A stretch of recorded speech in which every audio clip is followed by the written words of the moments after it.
Assalamualaikum warahmatullahi wabarakatuh.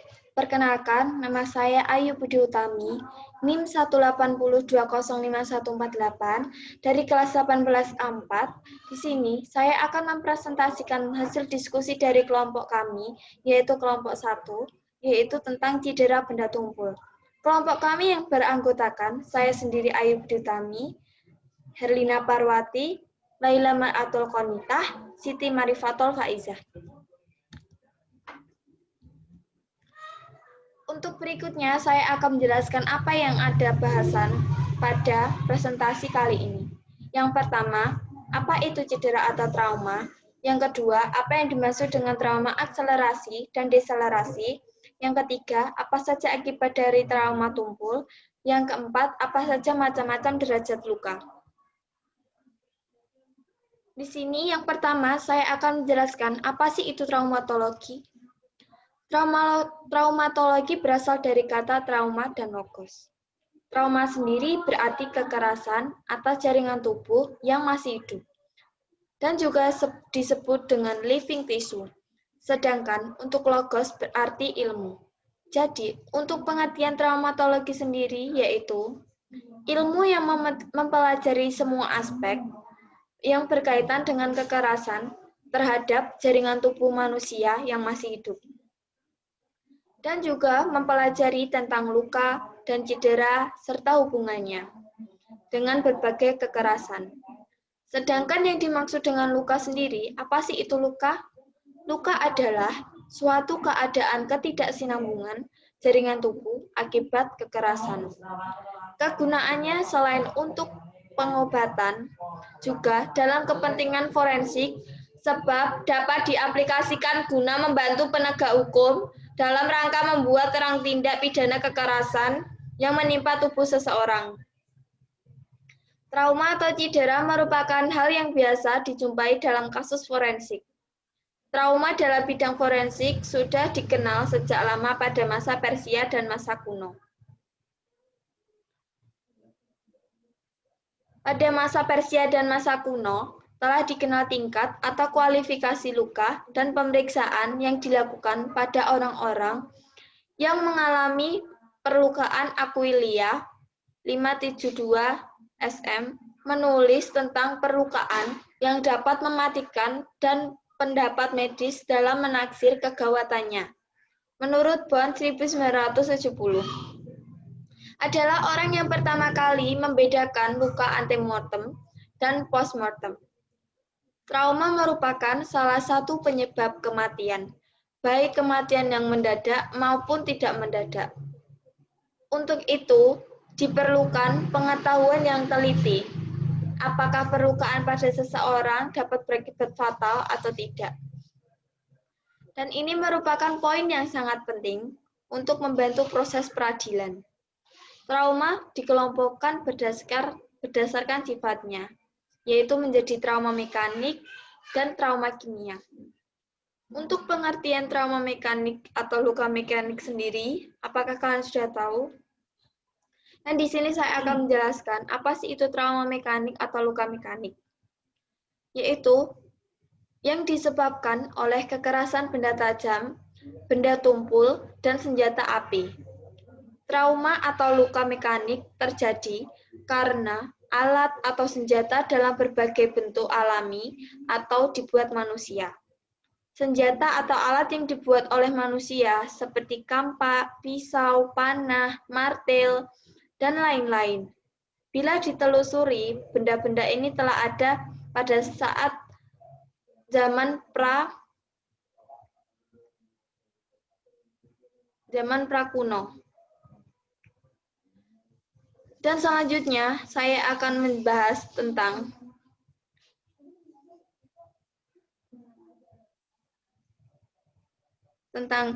apa sih itu trauma mekanik. Trauma mekanik dalam zaman prasejarah dalam usaha manusia digunakan untuk mempertahankan hidup sampai dengan pembuatan senjata-senjata masa kini seperti bom, senjata api, dan senjata penghancur lainnya. Akibat pada tubuh dapat dibedakan dari penyebabnya. Benda tumpul sering mengakibatkan luka antara lain adalah batu besi, sepatu, sepatu tinju, lantai, jalan, dan lain-lain. Adapun definisi dari benda tumpul itu sendiri adalah tidak bermata tajam, konsistensi keras atau kenyal, permukaan halus atau kasar. Kekerasan pada benda tumpul dapat terjadi karena dua sebab, yaitu karena alat atau senjata yang mengenai atau melukai orang yang relatif tidak bergerak dan yang lain orang bergerak ke arah objek, atau alat yang tidak bergerak dalam bidang mediko-legal. Kadang-kadang hal ini perlu dijelaskan walaupun terkadang sulit dipastikan. Dan pada intinya, yang dimaksud traumatologi disimpulkan bahwa traumatologi adalah ilmu yang mempelajari semua aspek yang berkaitan dengan suatu kekerasan terhadap pada jaringan tubuh manusia yang disebabkan oleh benda tumpul, benda tajam, yang mengakibatkan fatal atau tidak fatal pada perlukaan pada manusia. Untuk presentasi berikutnya akan dijelaskan oleh teman-teman saya. Assalamualaikum warahmatullahi wabarakatuh.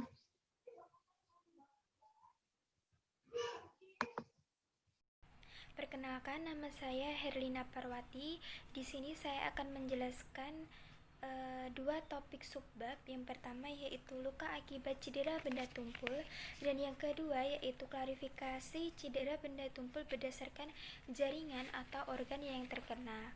Yang pertama, saya akan menjelaskan mengenai luka akibat cedera benda tumpul, yaitu kekerasan oleh benda keras atau tumpul yang dapat mengakibatkan berbagai macam jenis luka. Jenis luka yang pertama yaitu memar atau kontusio. Memar adalah suatu pendarahan dalam jaringan bawah kulit akibat pecahnya kapiler dan vena. Merupakan salah satu bentuk luka yang ditandai oleh kerusakan jaringan tanpa disertai diskontinuitas. Pada saat timbul memar berwarna merah, kemudian berubah menjadi ungu atau hitam setelah 4-5 hari, akan berwarna hijau, kemudian akan menjadi warna kuning dalam waktu 7-10 hari, dan akhirnya menghilang pada 14-15 hari. Perubahan warna tersebut berlangsungnya mulai dari tepi. Pada orang yang menderita penyakit defisiensi atau menderita kelainan darah, kerusakan yang terjadi akan lebih besar dibanding orang normal. Oleh sebab itu, besar kecilnya memar tidak dapat dijadikan ukuran untuk menentukan besar kecilnya benda penyebab atau keras tidaknya pukulan. Dilihat dari sepintas, luka memar terlihat seperti lebam mayat, tetapi jika diperiksa dengan seksama akan dapat dilihat perbedaannya. Perbedaannya luka dengan lebam mayat dari segi lokasi jika memar yaitu bisa di mana saja, sedangkan lebam mayat pada bagian terendah. Sedangkan segi pembekakan jika memar yaitu positif dan lebam mayat yaitu negatif. Bila ditekan, memar warnanya lebih gelap. Jika lebam mayat, memarnya itu memucat atau hilang. Dan jika segi mikroskopik, jika memar yaitu reaksi jaringan positif dan lebam mayat reaksi jaringan negatif. Yang kedua yaitu luka lecet atau biasa disebut dengan abrasi. Luka lecet atau biasa disebut dengan abrasi adalah luka yang disebabkan oleh rusaknya atau lepasnya jaringan luar dari kulit, yang ciri-cirinya adalah 1. Bentuk luka tidak teratur. Yang kedua, batas luka tidak teratur. Yang ketiga, tepi luka tidak rata. Yang keempat, kadang-kadang ditemukan sedikitnya pendarahan. Yang kelima, yaitu permukaan tertutup oleh krista. Yang keenam, yaitu warna coklat kemerahan. Yang ketujuh, pada pemeriksaan mikroskopik terlihat adanya beberapa bagian yang masih tertutup epitel dan reaksi jaringan. Luka lecet dapat terjadi superficial jika hanya epidermis saja yang terkena, lebih dalam ke lapisan bawah kulit atau biasa disebut dengan dermis, atau lebih dalam lagi sampai ke jaringan lunak bawah kulit. Jika abrasi terjadi lebih dalam dari lapisan epidermis, pembuluh darah dapat terkena sehingga terjadi pendarahan. Arah dari pengelupasan dapat ditentukan dengan pemeriksaan luka. Dua tanda yang dapat digunakan yaitu tanda yang pertama yaitu arah di mana epidermis bergulung, dan tanda yang kedua yaitu hubungan kedalaman pada luka yang menandakan ketidakaturan benda yang mengenainya. Sesuai dengan mekanisme terjadinya luka lecet dapat diklarifikasikan sebagai berikut.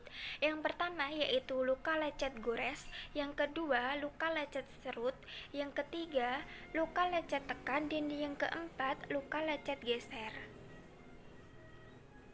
Selanjutnya yaitu luka robek atau biasa disebut dengan laserasi.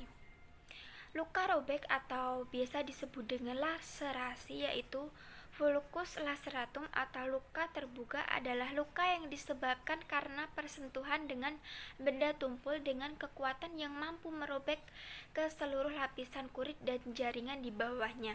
Yang ciri-cirinya sebagai berikut, yaitu 1. Bentuk garis batas luka tidak teratur dan tepi luka tidak rata. Yang kedua yaitu bisa ditautkan tidak dapat rapat karena sebagian jaringan hancur. Yang ketiga yaitu tebing luka tak rata serta terdapat jembatan jaringan. Yang keempat, di sekitar garis batas luka ditemukannya memar. Yang keempat yaitu fraktur. Fraktur adalah suatu diskontinuitas tulang. Istilah fraktur pada bedah hanya memiliki sedikit makna pada ilmu forensik. Pada bedah, fraktur dibagi menjadi fraktur sederhana dan komplit atau terbuka. Terjadinya fraktur disebabkan suatu trauma juga. Dipengaruhi beberapa faktor seperti komposisi tulang tersebut.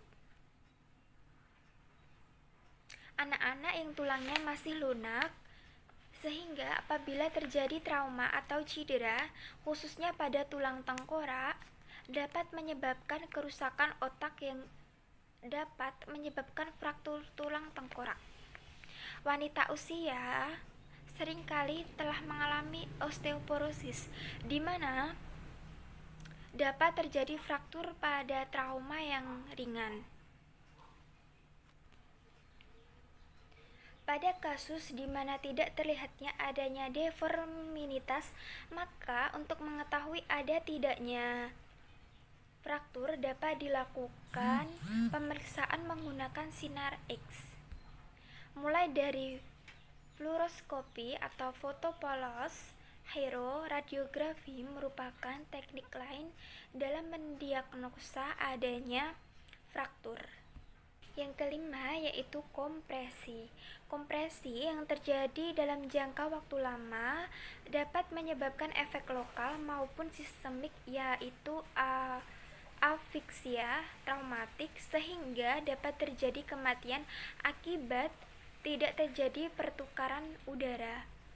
Yang keenam yaitu pendarahan. Pendarahan dapat muncul setelah terjadinya kontusio, laserasi maupun fraktur dan kompresi. Kehilangan 1 atau 10 volume darah tidak menyebabkan gangguan yang bermakna. Kehilangan 1 sampai 4 volume darah yang dapat menyebabkan pingsan meskipun dalam kondisi berbaring. Kehilangan setengah volume darah mendadak dapat menyebabkan shock yang berakhir pada kematian. Kecepatan pendarahan yang terjadi bergantung pada ukuran dari pembuluh darah yang terpotong dan jenis pertukaran yang mengakibatkan terjadinya pendarahan. Pada arteri besar yang terpotong, akan terjadi pendarahan yang banyak dan sulit dikontrol oleh tubuh sendiri. Apabila luka pada arteri besar berupa sayatan, seperti luka yang disebabkan oleh pisau, pendarahan akan berlangsung lambat dan mungkin intermiten. Pada luka arteri besar yang disebabkan oleh tembakan atau mengakibatkan luka yang sulit untuk dihentikan oleh mekanisme pemberhentian darah dari dinding pembuluh darah sendiri. Hal ini sesuai dengan prinsip yang telah diketahui, yaitu pendarahan yang berasal dari arteri lebih beresiko dibandingkan pendarahan yang berasal dari vena. Selanjutnya, topik sub 2 yaitu klarifikasi trauma berdasarkan jenis jaringan yang terkena. Yang pertama yaitu kulit. Kulit itu bisa saja luka lecet, luka memar, luka robek. Yang kedua yaitu kepala, bisa saja di bagian tengkorak dan jaringan otak. Yang ketiga yaitu leher dan tulang belakang. Yang keempat dada, yaitu bisa terjadi di tulang dan organ dalam dada. Yang kelima yaitu perut, bisa saja terjadi pada organ perencilin dan organ berongga. Yang keenam yaitu anggota gerak. Nama saya Laila Maratul Konitah. Di sini saya akan menjelaskan materi tentang akibat kekerasan benda tumpul pada organ yang terkena. Yang pertama yaitu cedera kepala pada penutup otak. Jaringan otak dilindungi oleh 3 lapisan jaringan. Lapisan paling luar disebut durameter atau lebih dikenal sebagai dura. Lapisan yang melekat langsung ke otak disebut piameter. Lapisan ini rapuh, melekat pada otak dan meluas masuk ke dalam sulcus-sulcus otak. Lapisan selanjutnya yang terletak antara durameter dan piameter disebut arachnoid. Ruang yang terletak antara lapisan durameter dan arachnoid disebut ruang subdural. Perdarahan kepala dapat terjadi pada ketiga ruang, yaitu ruang epidural, subdural atau ruang subarachnoid, atau pada otak itu sendiri. 2. Perdarahan epidural atau hematoma. Perdarahan jenis ini berhubungan erat dengan fraktur pada tulang tengkorak. Apabila fraktur mengenai jalinan pembuluh darah kecil yang dekat dengan bagian dalam tengkorak, umumnya arteri meninga media, dapat menyebabkan arteri terkoyak dan terjadi pendarahan yang cepat. Kumpulan darah akhirnya mendorong lapisan dura menjauh dari tengkorak dan ruang epidural menjadi lebih luas. Akibat dari lapisan dura yang terdorong ke dalam, otak mengalami kompresi atau tekanan yang akhirnya menimbulkan gejala-gejala. Gejala-gejala tersebut seperti nyeri kepala, penurunan kesadaran bertahap mulai dari letargi, stupor, dan akhirnya koma. Kematian akan terjadi bila tidak dilakukan terapi dekompresi segera. Waktu antara timbulnya cedera kepala sampai munculnya gejala-gejala yang diakibatkan perdarahan epidural disebut sebagai lucid interval. Yang ketiga yaitu pendarahan subdural atau hematoma. Perdarahan ini timbul apabila terjadi bridging vein yang pecah dan darah berkumpul di ruang subdural. Perdarahan ini juga dapat menyebabkan kompresi pada otak yang terletak di bawahnya. Karena perdarahan yang timbul berlangsung perlahan, maka lucid interval juga lebih lama dibandingkan perdarahan epidural. Berkisar dari beberapa jam sampai beberapa hari.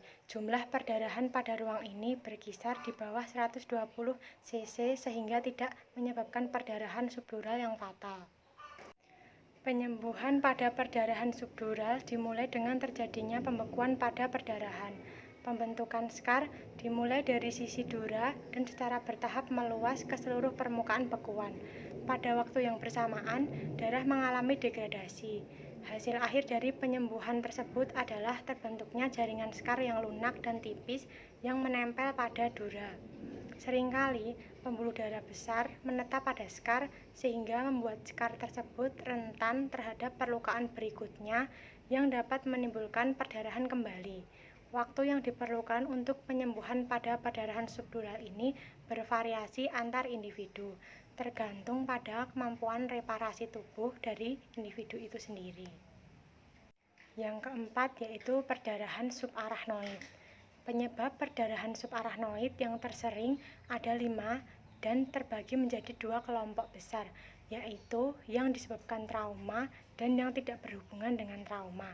Penyebabnya antara lain, yang pertama non-traumatik, disebabkan karena ruptur aneurisma pada arteri yang memperdarahi otak dan perdarahan intraserebral akibat stroke yang memasuki subarachnoid.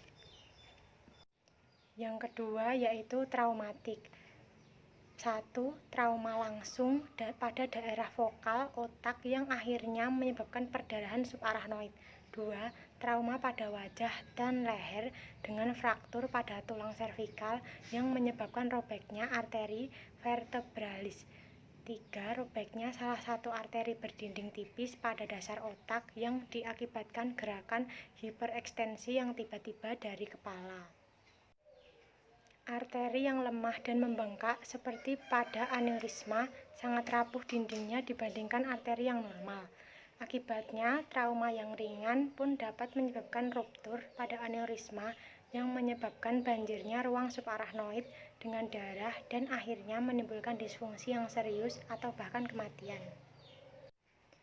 Yang kelima yaitu kontusio otak. Hampir seluruh kontusio otak superficial hanya mengenai daerah abu-abu.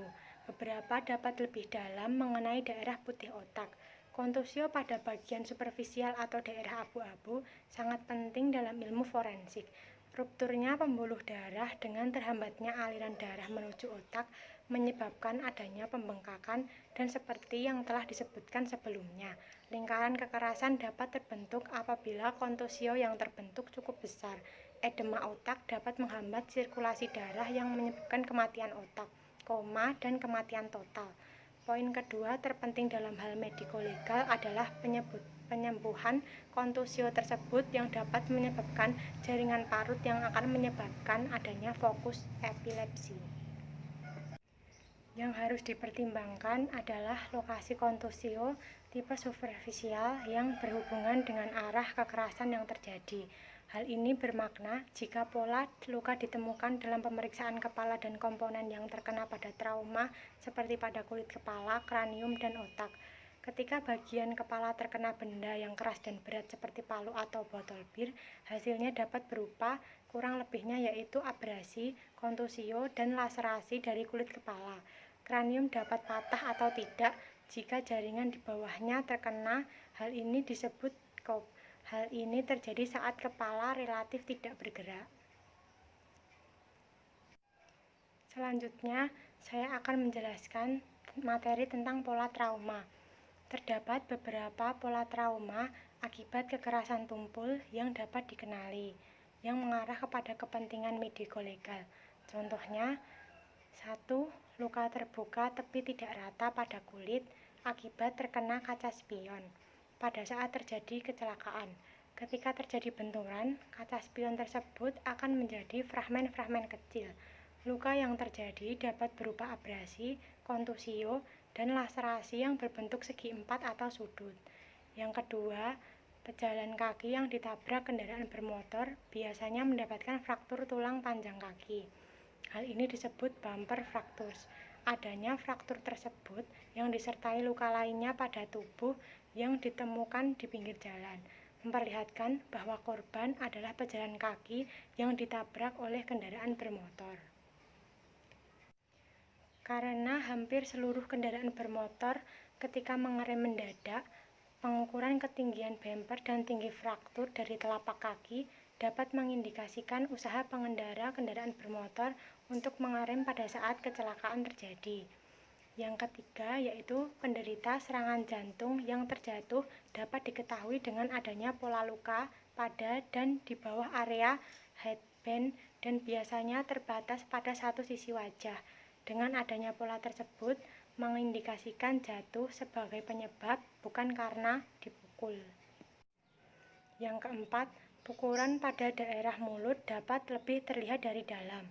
Pukulan yang kepalan tangan Luka tumpul yang terjadi dapat tidak begitu terlihat dari luar, namun menimbulkan edem jaringan pada bagian dalam, tepat di depan gigi gerigi. Frenum pada bibir atas kadang rusak, terutama bila korban adalah bayi yang sering mendapat pukulan pada kepala. Pola trauma banyak macamnya dan dapat bercerita pada pemeriksaan mediko-legal. Kadangkala sukar dikenali, bukan karena korban tidak diperiksa, namun karena pemeriksaan cenderung memeriksa area per area dan gagal mengenali polanya. Foto korban dari depan maupun belakang cukup berguna untuk menentukan pola trauma. Persiapan diagram tubuh yang memperlihatkan grafik lokasi dan penyebab trauma adalah latihan yang baik untuk mengungkapkan pola trauma. Baik, di sini saya akan menjelaskan akibat trauma. Yang pertama, aspek medik. Konsekuensi dari luka yang ditimbulkan oleh trauma dapat berupa A. Kelainan fisik atau organik. Bentuk dari kelainan fisik atau organik ini dapat berupa hilangnya jaringan atau bagian dari tubuh, hilangnya sebagian atau seluruh organ tertentu. Kemudian B. Gangguan fungsi dari organ tubuh tertentu. Bentuk dari gangguan fungsi tergantung dari organ atau bagian tubuh yang terkena trauma. Contohnya, dari gangguan fungsi antara lain lumpuh, buta, tuli, atau terganggunya fungsi organ-organ dalam. C. Infeksi. Bahkan kuman dapat masuk lewat daerah memar atau bahkan iritasi akibat benda yang terkontaminasi oleh kuman. Jenis kuman dapat berupa Streptococcus, Staphylococcus, Escherichia coli, Proteus vulgaris, Clostridium tetani, serta kuman yang menyebabkan gas gangren. Kemudian D. Penyakit. Trauma sering dianggap sebagai faktor resiko terjadinya penyakit jantung, walaupun hubungan kausalnya sulit diterangkan dan masih dalam kontroversi. Kemudian kelainan psikis. Trauma meskipun tidak menimbulkan kerusakan otak, kemungkinan dapat menjadi faktor risiko bagi terjadinya kelainan mental yang spektrumnya amat luas, yaitu dapat berupa kompensasional neurosis, anxiety neurosis, demensia praikok primer, skizofrenia, manik depresif atau psikosis. Kepribadian serta potensi individu untuk terjadinya reaksi mental yang abnormal merupakan faktor utama timbulnya gangguan mental tersebut, meliputi jenis, derajat, serta lamanya gangguan. Oleh sebab itu, pada setiap gangguan mental post-trauma perlu dikaji elemen dasarnya yang terdiri atas latar belakang mental dan emosi serta nilai relatif bagi yang bersangkutan atas jaringan atau organ yang terkena trauma. Secara umum dapat diterima bahwa hubungan antara kerusakan jaringan tubuh atau organ dengan psikosis post-trauma didasarkan atas 1. Keadaan mental benar-benar sehat sebelum trauma. 2. Trauma telah merusak susunan syaraf pusat. Yang ketiga, trauma tanpa mempersoalkan lokasinya mengancam kehidupan seseorang. 4. Trauma menimbulkan kerusakan pada bagian yang struktur dan fungsinya dapat mempengaruhi emosi, organ genital, payudara, mata, tangan, atau wajah. Yang kelima, korban cemas akan lamanya waktu penderitaan. Yang keenam, psikosis terjadi dalam tenggang waktu yang masuk akal. 7. Korban dihantui oleh kejadian atau kejahatan atau kecelakaan yang menimpanya. Yang kedua, aspek yuridis. Jika dari sudut medik, luka merupakan kerusakan jaringan, baik disertai atau tidak disertai diskontinuitas permukaan kulit. Akibat trauma, maka dari sudut hukum, luka merupakan kelainan yang dapat disebabkan oleh suatu tindak pidana, baik yang bersifat intensional atau sengaja, reckless atau ceroboh, atau negligence kurang berhati-hati. Untuk menentukan berat ringannya hukuman, perlu ditentukan lebih dahulu berat ringannya luka. Kebijakan hukum pidana di dalam penentuan berat ringannya luka tersebut didasarkan atas pengaruhnya terhadap A. Kesehatan jasmani, B. Kesehatan rohani, C. Kelangsungan hidup janin di dalam kandungan. D. Estetika jasmani. E. Pekerjaan jabatan atau pekerjaan mata pencarian. F. Fungsi alat panca indera. Kemudian derajat luka. 1. Luka ringan adalah luka yang tidak menimbulkan penyakit atau halangan dalam menjalankan pekerjaan jabatan atau pekerjaan mata pencariannya. Yang kedua, luka sedang atau luka yang dapat menimbulkan penyakit atau halangan dalam menjalankan pekerjaan jabatan atau pekerjaan mata pencarian untuk sementara waktu. Yang ketiga, luka berat adalah luka sebagaimana diuraikan di dalam pasal 90 KUHP yang terdiri atas A. Luka atau penyakit yang tidak dapat diharapkan akan sembuh dengan sempurna lebih ditujukan pada fungsinya. Contohnya, trauma pada satu mata yang menyebabkan kornea robek. Kemudian sesudah dijahit sembuh, tetapi mata luka yang dapat mendatangkan bahaya maut. Dapat mendatangkan bahaya maut, pengertiannya memiliki potensial untuk menimbulkan kematian, tetapi sudah diobati dapat sembuh. Kemudian C. Luka yang menimbulkan rintangan, tetapi dalam menjalankan pekerjaan jabatan atau mata pencariannya, luka yang dari sudut medik tidak membahayakan jiwa, dari sudut hukum dapat dikategorikan sebagai luka berat. Contohnya trauma pada tangan kiri pemain bola atau pada wajah seorang peragawati dapat dikategorikan luka berat jika akibatnya mereka tidak dapat lagi menjalankan pekerjaan tersebut selamanya. D. Kehilangan salah satu panca indera. E. Jika trauma menimbulkan kebutaan satu mata atau kehilangan pendengaran satu telinga, tidak dapat digolongkan kehilangan indera. Meskipun demikian, tetap digolongkan sebagai luka berat berdasarkan butir 1 di atas. Kemudian F. Cacat besar atau kudung. G. Lumpuh. Kemudian H. Gangguan daya pikir lebih dari 4 minggu lamanya. Gangguan daya pikir tidak harus berupa kehilangan sadaran, tetapi dapat juga berupa amnesia, disorientasi, ansietas, depresi, atau gangguan jiwa lainnya. Kemudian yang terakhir keguguran atau kematian janin seorang perempuan. Keguguran ialah keluarnya janin sebelum masa waktunya, yaitu tidak didahului oleh proses yang sebagaimana umumnya terjadi seorang wanita ketika melahirkan, sedang kematian janin mengandung pengertian bahwa janin tidak lagi menunjukkan tanda-tanda hidup, tidak dipersoalkan bayi keluar atau tidak dari perut ibunya. Dan presentasi dari kelompok kami, apabila ada salah kata mohon dimaafkan. Terima kasih. Wassalamualaikum warahmatullahi wabarakatuh.